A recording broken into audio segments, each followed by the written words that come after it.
കുംഭമേള നടന്നല്ലോ, അവിടെ ഒരു പെൺകുട്ടിയെ കണ്ടു അല്ലേ? എന്തൊരു കണ്ണ്, എന്തൊരു മൂക്ക്, എന്തൊരു നോട്ടം, ചിരി എന്നൊക്കെ പറഞ്ഞിട്ട് ആകെ മാധ്യമ പ്രവർത്തകരും അതുവഴി സാമൂഹ്യ മാധ്യമങ്ങളും ആകുല ചിത്തരായിട്ട് മാറി. അവിടെ മാല വിൽക്കാനോട്ട് വന്നൊരു പെൺകുട്ടി ഇല്ലേ? എന്താ പെൺകുട്ടിയുടെ പേരാർക്കെങ്കിലും പറയാമോ? കണ്ടോ, എല്ലാവർക്കും അറിയാം. അപ്പൊ പെൺകുട്ടിയോട് ആരോ ചോദിച്ചു അത്ര എത്ര ക്ലാസ്സിലാണ് പഠിക്കുന്നതെന്ന്. അപ്പൊ പെൺകുട്ടി പറഞ്ഞു, ഒന്ന് സ്കൂളോ? ഞാനോ? അപ്പൊ സ്കൂളിൽ പോയിട്ടില്ല. ആ കുട്ടി മാത്രമല്ല, ആ കുട്ടിയുടെ വീട്ടിൽ, അയൽവക്കത്തുള്ള വീട്ടിൽ, ആ ഗ്രാമത്തിലൊന്നും ആരും സ്കൂളിൽ പോകുന്നേയില്ല. മനസ്സിലായി? സ്കൂളിൽ പോകുന്നേയില്ല. ഇതൊരു ഞെട്ടിപ്പിക്കുന്ന കാര്യമല്ല, ഇതൊരു യാഥാർത്ഥ്യം മാത്രമാണ്.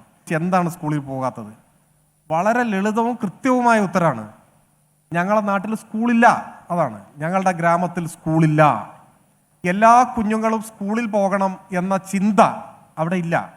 അങ്ങനെ ഒരു ബോധമില്ല. ഒരു സ്കൂൾ ഉണ്ടാവും, ആ സ്കൂളിൻ്റെ 4, 5, 6 കിലോമീറ്റർ ചുറ്റളവിലൊക്കെ ഉള്ള ആളുകൾ സ്വാഭാവികമായിട്ട് ആ സ്കൂളിൽ പോകും. അത് ഒരു കുറവാണ് എന്ന് അവരുടെ രക്ഷിതാക്കൾക്കോ ആ സമൂഹത്തിനോ അവിടുത്തെ പഞ്ചായത്ത് അംഗങ്ങൾക്കോ ഒന്നും തോന്നിയിട്ടുമില്ല. ഞാനിത് നമ്മുടെ രാജ്യത്തിൻ്റെ ഒരു ചെറിയ കാര്യം സൂചിപ്പിക്കാൻ വേണ്ടി മാത്രം പറഞ്ഞതാണ്. ഇങ്ങനെ സങ്കീർണമായ ഒരുപാട് സത്യങ്ങൾ, യാഥാർത്ഥ്യങ്ങൾ നിറഞ്ഞതാണ് നമ്മുടെ രാജ്യം.